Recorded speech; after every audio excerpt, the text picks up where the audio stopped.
What's happening, y'all? It's your main man, Mr. X Sports Revolutionaries. What's up? Represent, get your hand in my pocket as well. Blackout Fire Network. What's going on, y'all? My man, Big Cheese. Money, hoes, and clothes. It's all the nigga knows. Oh, snap. Y'all know how I do. I do a show every 6 months. A couple of channels been blocked. You know how they always block us. Let the family know your brother's in the house. I won't be long. As Dr. Khalid Muhammad used to say, I won't be long, but I will be strong. Right before he gave about an hour and a half to 2 hour lecture. But when you speak in the auspice of black power, you can't help but to go long and hard. Shout out to the sisters. Shout out to my wife with all the children. Yeah, I just did a long trip out here working, did a long trip. And I was nodding off and it's dark. And so your brother won't crash and burn and die. Don't want to go out like Teddy P. I believe Teddy P was killed like that. Right? He was out there in Philadelphia and he was doing this thing with his music. And them devils was upset all the wealth he had. They kept bleeding his brakes. And I suppose he didn't realize that the devils are bleeding your brakes. You probably shouldn't get fast cars or drive fast. But he was like, "Heck the hell with it." We had a lot of mysterious deaths in cars going real fast. So my wife would tell you, I don't drive fast. Like smooth jazz. I used to ride with my father back in the day. My father, they had a smooth jazz channel. He actually got it now. I got it on XM. Shout out to Bobby Brown. And he would listen to the jazz, and he drove with the jazz. It was the coolest thing ever. My dad is one of the coolest men I ever met. And he would drive real cool like. And so when I started driving, I mimicked his style. You know what? Even if I never drove with my father, I probably would drive the same way. You know what I mean? Driving, I believe, is an extension of your personality. If you psycho, crackhead, narcissistic bastard, then that's how you're gonna drive. uh, but I tell you how smooth I drive. My mother enjoys driving with me. So whenever your mother enjoys driving with you, you know you drive a particular type of way. That being said, shout out to the fam. A couple of the bigger channels I wasn't able to get on. So it's like 9, 10 channels we got. We got like 10 channels we got backup on. But what inspired me to go live was I seen the mansion. I know y'all seen the mansion, and it's a beautiful house. Man, it's just it does something to my spirit to see that Nish was there, and you know, I named my son Malcolm with the X at the end, and I did that purposely. And there's gonna be some trepidation and some pushback, but white supremacists breed more white supremacists to practice white supremacy. There's a Donald Trump Jr. I believe there's a David Duke Jr. There's actually a black David Duke Jr. that plays basketball, right? So it's a sports show as well. But I'm sure his family know who David Duke is, and he still has the name David Duke Jr. And most of those 40 and older know who David Duke is, and can't imagine why there's a black man with David Duke as his name. So if David Duke can have a black boy, and I don't think he has any affiliation or association with the Grand Wizard, Grand Master David Duke, KKK leader, former KKK leader. And you're not never a former KKK leader. Once a KKK leader, always a KKK leader. But if that can occur, right? And this Negro explains on there's no affiliation or connection with the white David Duke, whom is with the most terroristic white nationalist organization of black people that ever existed. I can name my son Malcolm, but Negroes have trepidation, and whether it be in our family or close friends, that's the point of doing it. Massive pressure, right? But the Chinese don't deal with that. The Chinese have children and say, you're going to be a doctor, you're going to be a lawyer, you're going to practice Chinese nationalism. The Arabs have their children, they tell them what formal education they're going to receive and what businesses they're going to run, and what they're going to do, and they do it. They may slide off a little bit and backslide, but they also always come back to the culture and to the family business and do what they're told. The reason why we have not, other than the scientific and the uh, esoteric reasons of not, fully awakening. We don't have children and give them a purpose to eliminate white supremacy. That your main edict is to be black in the face of white supremacy, in the face of white people, in the face of black people. To educate your people as much as you can, to establish businesses and commerce, to establish social justice, nationalistic institutions, to study the merits of Pan-Africanism, to establish it, and ultimately learn how to break down the matrix, whether it be a short-term goal or a long-term goal. We don't give our children. We just have children and say, hey, man, figure it out. And when you're 18, get the hell out of my house. We have no plan, no strategy, no infrastructure of any kind.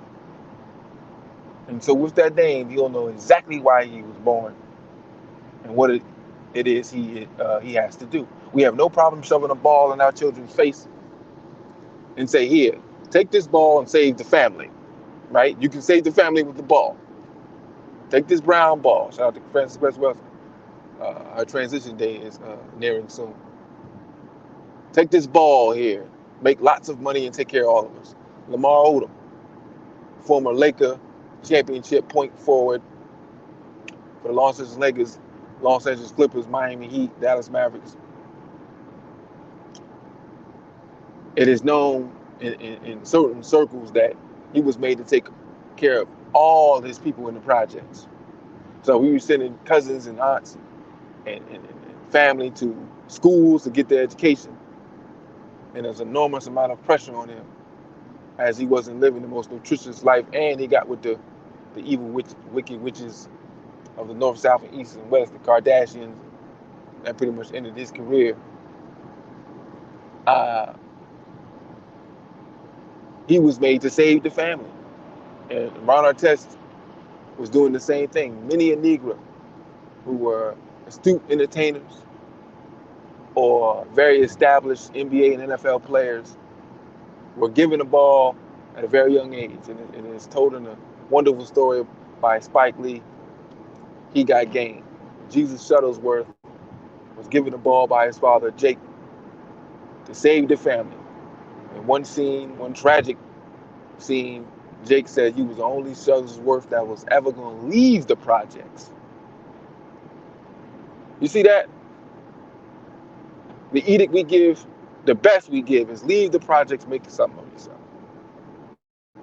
Then when one entity does that, most times it's a black female, she never comes back, and when she does, she snubs her nose at the rest of her family, and the rest of her family calls her a black sheep. And the matriarch of the family is proud of her. The only backing she got, a legitimate Tyler Perry movie, Soul Food on steroids. And the matriarch is so very happy, and she smiles and, hey, baby, I'm so happy you came back. You look so good. Look at you. It's good money treating you. How they treating you up there in corporate America, you know?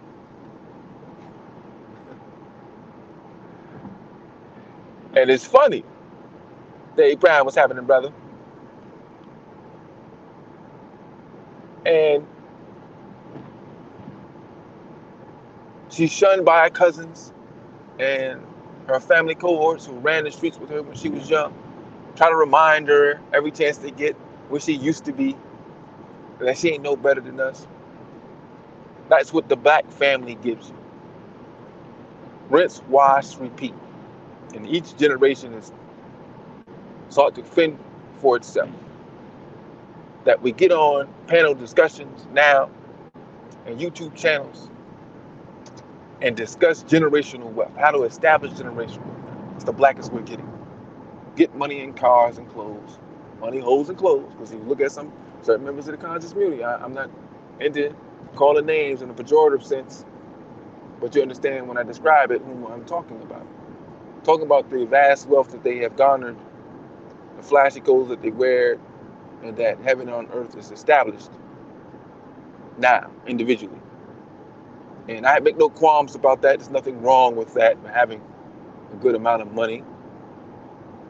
But we know fiat money, what it represents. It has no material backing, isn't worth anything, and black people can only get so much wealth, quote unquote wealth. We don't teach our children what wealth is. We don't teach our children the wealth is where our people are, rooted in the earth. We don't teach them that you got to fight to get it. We don't teach them that the very people who look like you may stop you from getting it, may stop you from getting the person who controls it. We don't teach them that. We're scared to teach them that. And it's unfortunate. We have our barriers, we have our problems, we have our drawbacks, but it should not stop us. We should not use that as an excuse to continue to plan for the future and ultimately revolt against this dictatorial, genocidal, evil, destructive white supremacist society. We have personal problems. They become enormous, build in our chests, and we have to take time to deal with it. And because we're so scarred, scar ourselves, other people's scars, it takes us away from the ultimate goal. Right? Just another excuse to say, hey man, I don't want to fight. And I talk about this all the time. We have to have a niche. Export sports for revolutionaries. There's a lot of brothers and sisters. No, I won't say sisters because I don't really know. But there's a lot of brothers in the NFL and NBA who have what you would call original names, right? Islamic names or African-based names, right? Feel how you feel about Islam, but I'd rather be called Muhammad than Jeffrey Dahmer, or the young brother named David Duke. I'd rather be called Muhammad. You know what I'm saying? Because at least that draws you back to Africa. David Duke draws you back to a evil cracker who's still alive, right? Draws you back to a plantation. We don't even teach them that. We don't teach them where their names come from. The basic destruction of African peoples globally, we don't teach our children. Don't teach them at all. Say, get the money, homes, and clothes. Those are for males, for those black male mentors around them. They give them advice. What do we say? Go to college, get you an education, get you a job, and if we have a Negro in front of them with all the latest clothes, stuff like that, because it looks flashy, and our children would love to see that, right? I asked a child one time, I took him to dinner one time, and I said, apparently he wanted to make $100 million playing basketball, $100 million playing football, and he's sitting there talking to me right then. The boy was all of 75 pounds, 13 years old. I'm like, son, it ain't gonna happen. But okay, I'll humor you. Let's do this. If I were to give you a choice, son, to have your own shoe or wear LeBron James' shoe, what would you wear? And without hesitation, he said LeBron James' shoe. You see that? Because ultimately, we've been taught to wear the clothing of other people. Now, we know athletes are just the face of the entity because white folks have trained us to want and seek attention. You can have the large billboard in the city. You can have the commercial with you with the ball, dunking, flying, whatever you want. It features you. Now, the shoe that is created in your name is owned by us, and you get a small percentage of this money, but you don't see percentages because you don't read that far in the contract. You just get residual checks. You love it, and we say that's good business. The Negro economists will say that's good business. Now, but when you look at the percentages, you're less than 5%. Well, who gets the rest of the percentages? Because you have to take that 5% and then pay all the other people that are around you. They also give to you. And a white man gets 95%. Now, because you're not taught nationalism, you're thinking just yourself, and you're getting that check, and you're getting that money, and people will wear your shoes. Right? And so the child is taught, oh, I want that shoe. Not to create my own shoe, to have my name on it and own everything about it outright. because that would be power. Because now we have to think, well, where's this raw material coming from, right? Where is the shoe coming from? We know this is sweatshops where the darker people of the world make these shoes for 3 cents, and then they give us the shoes and they sell them for $300. All profit. So at least Stephon Marbury had the idea and foresight, hey, I'm gonna go to China, I'm gonna have my own shoe, or I'm gonna have a shoe here that's very affordable, and I'm gonna ball out. Because he knows in the black community, if you're wearing shoes, the player's name on it means something. Hey, it may not be Jordan, but hey, it's Marbury, it's Patrick Ewing. They are great players in the NBA. Okay, you can pass. See, that's niggas civilization right there. In the projects. That's how our children are interacting with one another. And so, to that mind, right? If I tell people my righteous son last name and they know who I am, they know how I am. Oh, maybe you shouldn't do that, man, because you're going to die. Nigga, we are dying now. Black people scared to death.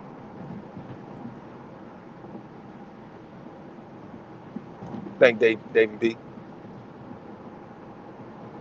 Black people are dying of everything. Ain't it? Man, huh? What ain't we dying of? Don't nobody want to raise revolutionaries? Don't nobody want to raise organizers? Doing things for a purpose? Sure, we can get on YouTube and talk shit about every other black person that ain't doing nothing now. The shit show that is consciousness. But there's no plan, there's no infrastructure. We allow our children to go amongst the world.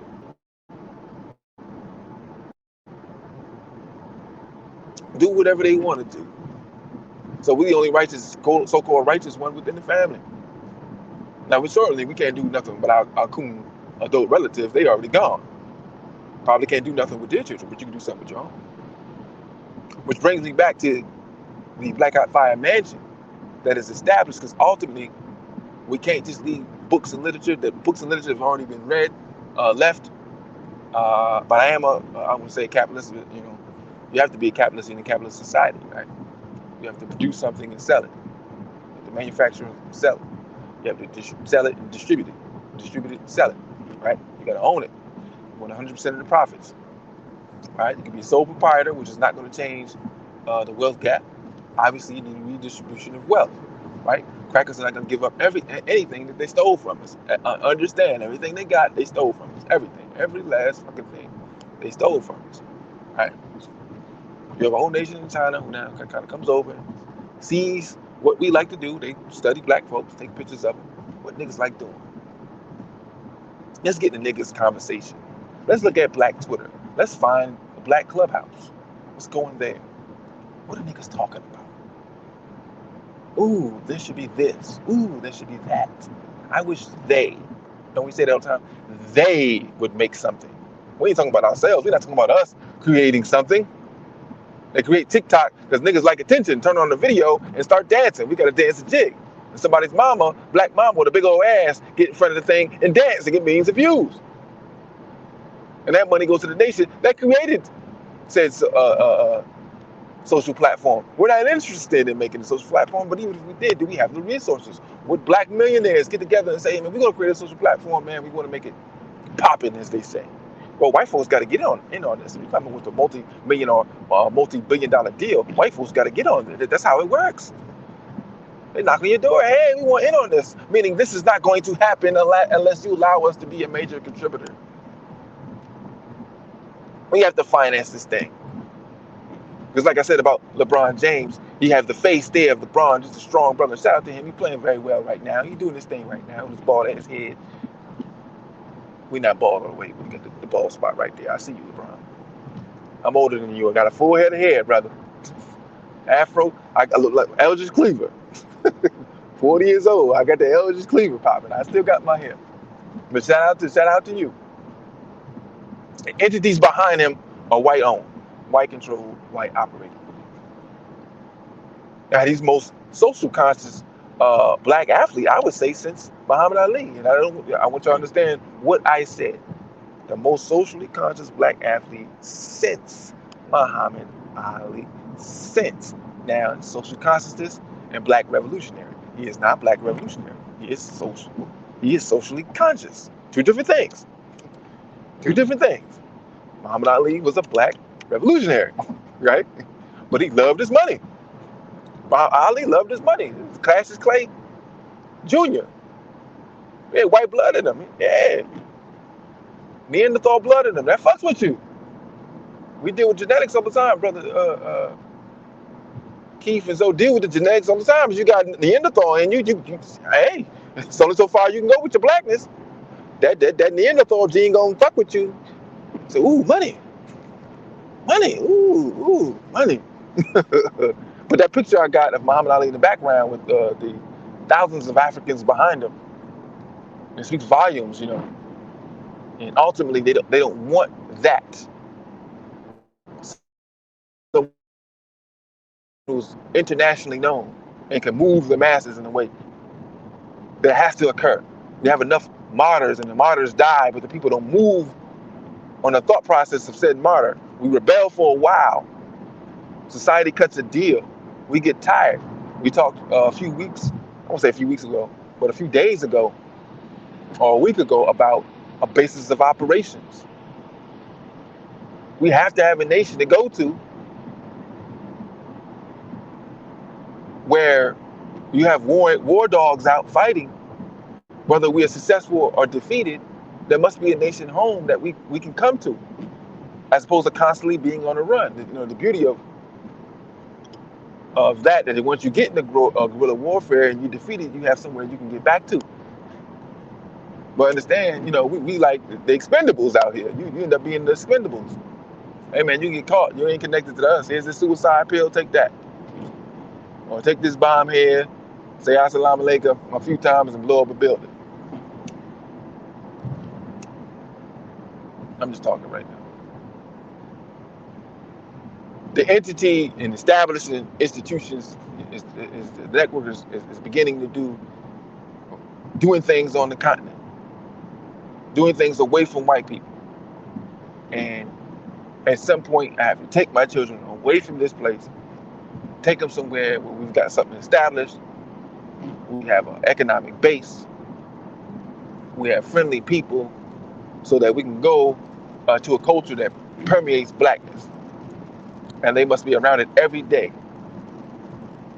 The unfortunate thing about raising my children in this society is they have to look at white folks. Damn eyes can't dilate. You can't get away from white folks. They make sure that you see them every single goddamn day. And black children are loving children. We are loving people. We are peaceful people, as Malcolm X said. We are loving people and we are peaceful people. We become what we are through socialization and living in a construct that does not benefit us. And so that being said, the children who don't see color just go amongst each other and play. And so I have to stay away from areas with a large amount of white folks, which is very difficult to do in upstate New York. Or I'm in the hood doing my work, and so I'm bringing my children in the hood with the young people I'm trying to rebuild. But I do not want my children around very long. Because I remember when I was 6, 7, 8 years old, I remember that far, and I was a bastard. I was a bastard because I lived in the projects. A literal bastard and a figurative bastard. Cursed everybody out. Little disrespectful, got beaten every day. Half of the time, I probably deserved it. I had I won't say a fault now, but an argument with my mother where I told her, well, she told me you deserved it. And that was something that she was projecting upon me. And I've told this story a few years ago on the network. I had a sister crying. That because her life was so poisoned and damaged, she projected it onto me, which damn near destroyed me. But that's the environment we're living in white America. Black people can only destroy themselves in white America. That's what America is built upon. The death and destruction of black people, the destruction of black civilization. That's why it's a Bible. Keep mentioning this all the time. I mention it as well. That we should have that book because it shows and details and describes the destruction of our people.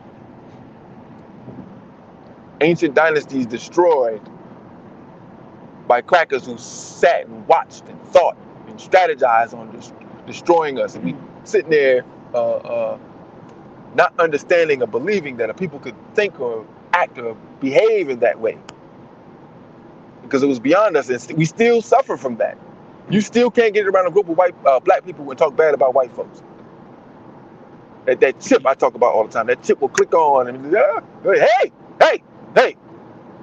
White people say we gotta stop blaming white people all the time. Look, we can't blame white people for all our problems. Okay, I'm tired of y'all talking about white people. It's not white people. Look, I just gotta be honest. It's us. There's always a Negro who jumps up when we try to get to the root of our problem. I gotta be honest. It's us. We are people. Man, we did this one time. We celebrating Most Honorable Elijah Muhammad, Savior's Day. I understand how people on the channel feel about that, but whenever I can talk black, I go. I'm going. And I'm gonna talk black. And so a sister before me got up and explained, I gotta be honest, this is ourselves. And I'll never go up and talk behind somebody and kind of get at what they said. That's not my thing, because I hate when people do that to me, right? You come with a nationalistic perspective, and they, like Malcolm said, they get some old Negro, some old gullible Negro to undercut what you said, water it down, make people feel comfortable and shit. I've had it done. It's fucking, oh man, it's enraging. But she said that, and that's a pet peeve of mine. Oh my God, this is ourselves. We are acting like you're doing. We just okay, lady. Okay, thank you very much. Give up the mic. I believe it's my turn. Let me get that mic up off you. Let me set this record straight. Because you didn't put yourself in this position, huh? You didn't have fake Negro puppet leadership who said these are the things that we need. We don't need human rights. We don't need resources. We don't need land. We don't need ownership and power. We need jobs. We need to integrate with white people. We need to go to school with white peoples. That's what we need. We don't know. Mr. Muhammad wrong. You don't need the separation. You don't need states and stuff. You don't need to turn on the gas and have water to turn on and create things and profit from it. You don't need to do that. You need to have your own names, your own culture. You don't need the artifacts back that were stolen from you. We need jobs. We need to work for white peoples. We want to go through the front door and sit down and have a cup of coffee. James Farmer, coon ass, may he rest in shit. We want a cup of coffee. It's dignity. I'm a dignified Negro when I have coffee and I'm sitting next to you. And make sure you sit next to me right there, and you